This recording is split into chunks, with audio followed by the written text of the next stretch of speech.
Oh, it's Do You Hear Me? With Unico Williams. That's right, it's your boy. We are still covering the Diddy trial, so make sure that you like and subscribe to the channel, Unico Williams on YouTube. I appreciate it.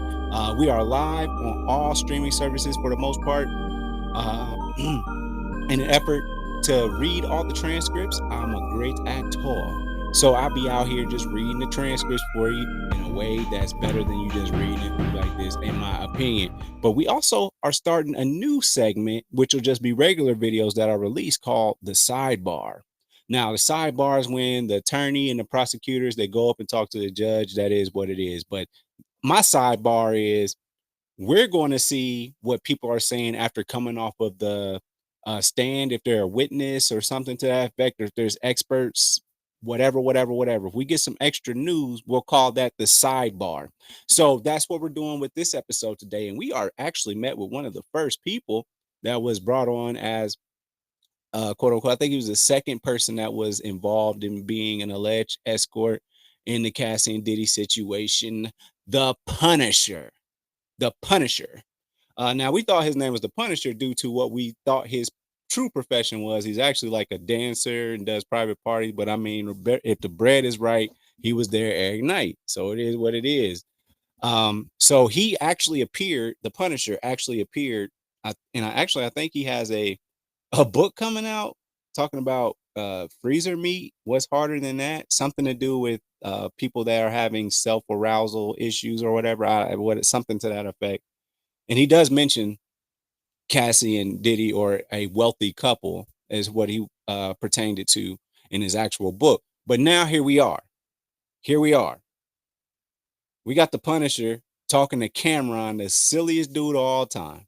Cameron, he's on like Talk with Flea. This is different from what he does with Mace in the mornings. So I don't. It could be the same, but apparently this is from the You're Welcome Network.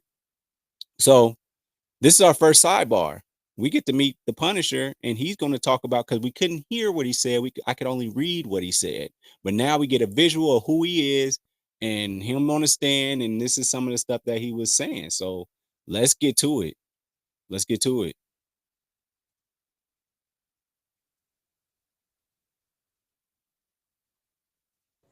Yeah, so I really believed they were a married couple. Like when I got there, I didn't recognize Cassie. Oh, hold on. Let me start from the I saw beginning. What's happening? So some of these questions, I don't want to seem like it's redundant if you answer them 100 times this week. So I was reading that in the beginning, you didn't even know what was going on, or that it was even Puff was participating. Could you explain your first time going to one of these events? Yeah, so I really believed they were a married couple. Like when I got there, I didn't recognize Cassie. Right. Like I saw her face, she looked familiar, but honestly, when I saw her, I thought she was Megan Good. Right. Like if I was gonna pin, I was like, yo, I think this is Megan Good. But then when I looked on the Google, Megan Good was much thicker. So I couldn't really figure it out. So, and then when she said her husband, when Puff walks out to finally, do his voyeur thing and see what's going on. So hold on real quick. It didn't start with Puff in the room. Nah, it never started with him in the room. Okay. It would only be me and her, and she said at some point her husband. Hey, bruh thought he was hitting Megan Good, but Megan Good much thicker. Woo! Husband's gonna walk in, and I'm not supposed to acknowledge him, look at him, act like he's not even in the room. Right. So we'll be like on the couch, let's say on one end of the room, and then like on the far end of the room, it'll be like a table with a chair. And eventually he'll come in the room and like sit in the area, of course, the room, like watching, and we're supposed to act like he's not there. How often, pardon me, not how often, how long did it take until you realized that it was Diddy?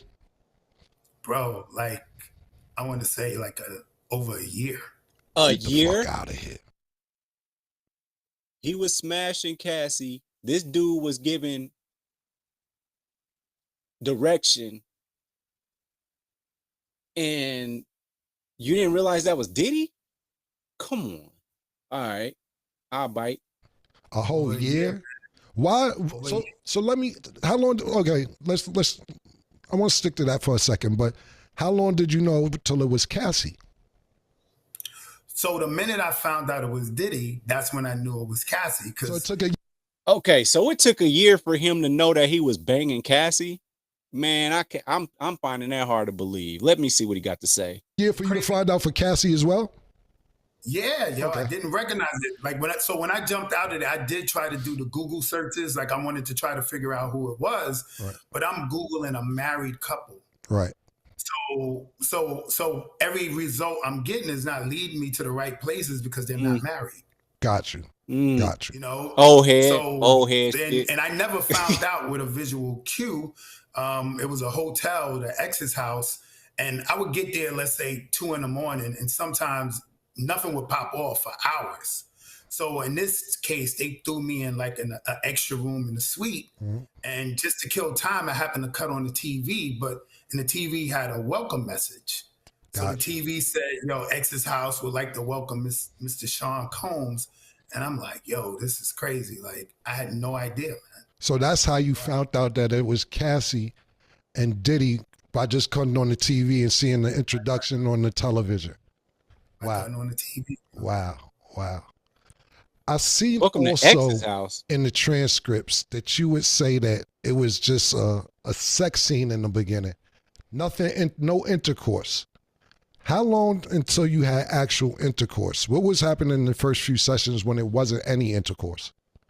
Nah, it was only the first session where it wasn't intercourse. Okay, so 10 times, one time it was only not intercourse the first time. The first time, and it was offered, yo. But I was so bugged out. Like this wasn't my hustle, right? So Right. I'm really in there thinking this is a married couple, and they want to do some voyeur sexy scene. So we did the like set up on the couches, the baby all rubbed down or whatever. And then at some point, Puff jumped up. I didn't know it was him. He left the room. She left the room to talk to him, and she came back like, "Yo, that was perfect. We happy. We good." And then she said to me, "Yo, do you want to finish?" Meaning, I guess, do I want to bust a nut out? You know what I'm saying? Right. And my first example, I'm trying to be professional. Like I'm like, nah, I'm good. Like if y'all good, I'm good. This ain't about me. And I just left. Such a professional. But she did say, "All right, well, I ain't that when we get back in town, we want to hit you again. Is it okay?" I'm like, "Yeah, I just got $2K to rub down like a super bad chick. So I'm not, of course I'm down if you want to hit me back." But it was offered to me the first time and I actually turned it down, yo. Trying to be on some professional. Right. Was baby oil mandatory? Mandatory, yo. Yeah, he got a baby oil. That's just mandatory. I've seen Kale is also in the unserious. transcripts that you said it was just supposed to be like a sexy scene, meaning that Puff would tell you to move the candles a certain way or tell her to move the candles a certain way for lighting purposes for his visual. Could you explain that? Yeah, so like when I first got in there, she made it clear that this was a scene we were setting up for her husband. Okay. So, it was like couches, all the furniture in the suite was covered in sheets. Like everything was covered in sheets. So it was like a single chair across from like a big sofa. And we were supposed to sit on there and I'm supposed to put oil on myself. She's supposed to do the same. And then at some point we'll rub it on each other and we doing little like masturbating. I'm masturbating, she's masturbating, but you could tell it was an act. Right. Like we're like in character, like one of them corny Cinemax movies. You know Wow. what I'm saying? Like the sex scene in them little Cinemax movies. So we're trying to make it look like the part, and then he would give subtle cues because he's across the room and the room's dark, everything's candle lit, and he'll say like, "Yo, move a little bit, yo, move the candle, I can't really see," or move the body. And he would never talk to me, not one word to me, only to her. And if it's instructions for me, it goes to her and she tells me. So it was like a real scripted kind of routine, and it really went like that every single time. That's so he was crazy. basically orchestrating a sex scene without directly talking to you, but telling her certain things. Exactly. Wow. Um, Crazy. I seen also in the transcript, or I actually heard you talk about this, that Puff will have the Muslim mask on and be naked from the neck down. What was that like? Pause. Oh, that was like the weirdest shit ever. You know what Right. I'm saying? Like Yeah. it's already weird knowing like a dude coming in the room, Mm-hmm. you know, but I'm messing with the chick, and mind you, I'm seeing all this peripheral, Right. so it's extra You crazy because gotta it's not notice, straight on, so it's at the corner. dog. You gotta notice it's a man. Somebody watching y'all. I mean, this ain't like you and your homies busting something down or nothing like that. It ain't nothing like that. It's this dude is paying you to bang his wife, and he's watching you, his girl, and that's gotta be weird on a lot of different levels. Corner of my eye, I'm like, yo, this dude got on like a veil, and he's half the time he's Because what makes you want to do that? Why would you want to, man? Why would you want to do that? Why would you want to watch it? Niggas hate to hear they girl cheat on them or anything. You want to watch? That's crazy. beaten off, and he's walking side to side. So it was definitely a difficult space to try to be in. But I ain't no front, bro. At the time, I'm greedy. I want this bread. You know what I'm saying? I'm looking at the scenario, and I'm trying to make it work. But Right. it was tough, man. It was tough. It was just a veil. Somebody told me he had a Yankee fitted over the veil. Like what? Like everything. Man, So y'all everything was wildin'. just covering the face. See, now he wilding. Super duper. Cam just and being wild. naked from the neck down every single time. Every single time, man. So that's a little construed, right? It was a veil, just period. Like the ones the Muslim women wear, so you don't see anything but the eyes. But I think at some point after like the year and change, and it was a while, he wore the veil for a minute. Right. I think they might have figured out. I saw the TV, and at some point he just changed to a Yankee fitted. So at some point he dropped the veil, and I guess he knew. Maybe he saw the TV on. You know what I'm saying? Right. Like I probably left it, and I guess he figured out. Homie figured it out, so he stopped wearing a veil, and he was just like rocker fitted. Right.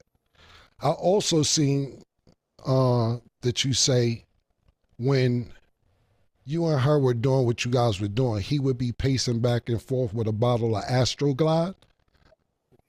Yeah, man. Every time, it was obviously something he was into in terms of visually watching this. So What was being done with the Astroglide though? Paul. I guess he's using it as lubricant to beat off. You know what I'm saying? That was, he's pleasuring himself during the action. So I'm obviously he's using that for lube. Do you consider Puff a cuckold? Damn. Just come right out with it. The whole time, that's what I thought it was. Right. Right. Yeah, I thought it was. It's because you keep using the word voyeur. This is cuckold activity. Yeah, without a doubt. Yeah, we're gonna step it up to cuckold. Yeah. So I'm saying voyeur because that's what she said to me. Right. Like when I came in. You know why? Because they down. You know why? Because voyeur don't seem as bad as cuckold. So they downplay it with the I'm just a voyeur. Nah, you was an official cuckold, nigga. Because voyeur can mean you watching anybody, not your girl. Cuckold is when your girl is in play. You know what I'm saying? So yeah, he's sound cuckoldish, man. Did Puff ever participate? Nah, man. Nah, he stayed across the room. That's crazy. Like I said in my testimony, that's crazy. Closest he got to actual action, like it was one time. All this stuff, almost every session happened in the living room, but it was one specific one where we got moved to the bedroom, me and her. Mm-hmm. So in the bedroom, he's in a closer proximity because he's walking around the bed. And at some point, like almost at like the strip club, he took like a stack of hundreds and just threw it on the bed while we was while we was having sex. And we both was like, what's going on? And he just was like, nah, I'm enjoying this shit. And, we just kept doing what we was doing. Right. So the nigga basically, pardon me, I'm gathering information as we talk. Y'all in the bed, he's circling the room, takes out stack of hundred, just throw it on the bed. Throw it on the bed. Wow. Wow. It's crazy. Sorry about Cam that. I know was just thinking. What was the most money you made doing this with them? Every single time I came, it was 1,200 or 2,000. But like I said, sometimes You I got could come paid 3 two, days in a row. Right. bruh. You got paid 2 bands to bang Cassie. That's crazy. So So it would be 1,200, 2,000, 1,200 for that. You know what I'm saying? for that session. 3 days. Yeah, exactly. Got you. And it will last 2-3 days? Yeah, 2-3 days, but not straight. Like a few hours, I'll go home, you'll come back again. A few hours, I'll go home, come back again. You know? That nigga's on time. That nigga's on clockwork. That's a wild nigga. So, I'm sure there's more to that. Make sure y'all go check out. Make sure y'all go check out this interview. I'm sure there's a full interview out there. This is just, I guess, the quote unquote juicy stuff. And this is what we didn't get to hear in court. This is what I was acting out for y'all, which you can do on Unico Williams on YouTube. You can 100% do that. But to catch up on everything that was said from a transcript standpoint, but now you got the face, the visual. He's a little older now, but you know, I think you get the gist of it. So it is what it is. Looks like he's doing well for himself. So, you know, got the apartment going on, probably in Queens or something. You know what I mean? So thank you for tuning in to another episode of Do You Hear Me with Unico Williams special sidebar. All right. Don't forget that that's different. Sidebar, where we talk about things that are a little bit outside of the courtroom that happen in the courtroom and they come to us and tell them. So with that being said, thank you so much for tuning in. I holla. Thanks for watching. Make sure you follow me on all my social media platforms. Don't forget, every Thursday, the full podcast is on Apple Podcasts, Google Podcasts, and mama, I'm on Spotify. Overall 99 ENT bringing you videos from Friday all the way to Friday. So be sure to like and subscribe to the channel. We appreciate it. Again, thank you.